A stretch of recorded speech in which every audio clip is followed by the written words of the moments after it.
এই ওয়াকফকে নিয়ে বিরোধীরা ঘর গোছাচ্ছে। বিরোধীরা একদিকে আইনের দ্বারস্থ হচ্ছে আর তার পাশাপাশি রাজনৈতিক আন্দোলন গড়ে তুলছে। ওয়াকফ কিন্তু সমস্যায় রেখেছে, চিন্তায় রেখেছে কেন্দ্রের শাসক দল বিজেপিকেও।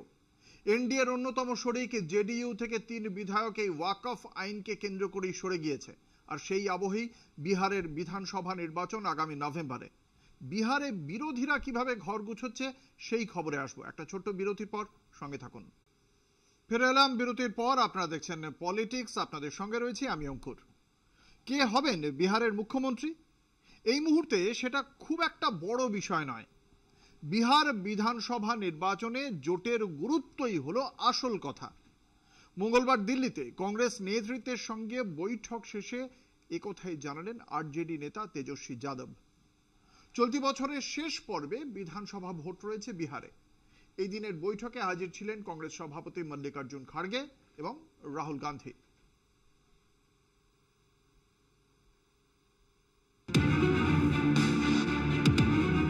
বিহারের বিধানসভা ভোটের প্রস্তুতি শুরু করে দিল মহাগঠবন্ধনের দুই প্রধান শরিক আরজেডি ও কংগ্রেস। মঙ্গলবার দিল্লিতে আরজেডি নেতৃত্বের সঙ্গে প্রাথমিক আলোচনায় এনডিএর বিরুদ্ধে ইন্ডিয়ার শরিকদের মহাগঠবন্ধন এবারেও অটুট থাকবে বলে জানানো হয়েছে। 243 আসনে গত বিধানসভায় আরজেডি পেয়েছিল 79 আসন, কংগ্রেসের ছিল 19 আসন। 45 আসনে জয়ী জেডিইউ মাঝপথে বিজেপির হাত ধরে এনডিএতে যোগ দেয়। ফলে শিবির বদলেও নিজের মুখ্যমন্ত্রী কুর্সি দখল রেখেছিলেন নীতিশ।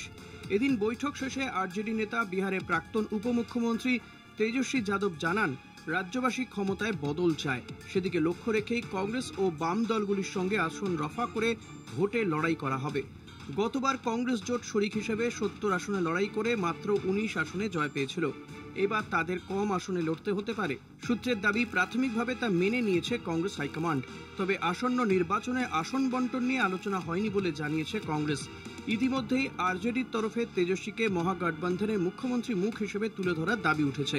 এদিন তেজস্বী নিজে অবশ্য এ নিয়ে মন্তব্য করেননি। हम सब लोगों की बैठक हुई है और काफी पॉजिटिव बातचीत हुई है और काफी पॉजिटिव बातचीत हुई है और हम सब लोग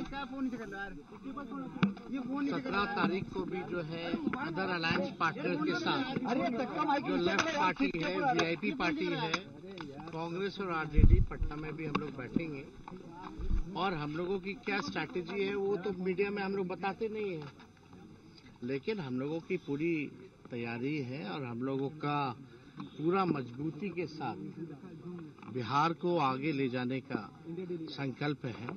पूरा यूपीए, पूरा इंडी गठबंधन लड़ेगा, तब भी बिहार के मुख्यमंत्री नीतीश कुमार जी।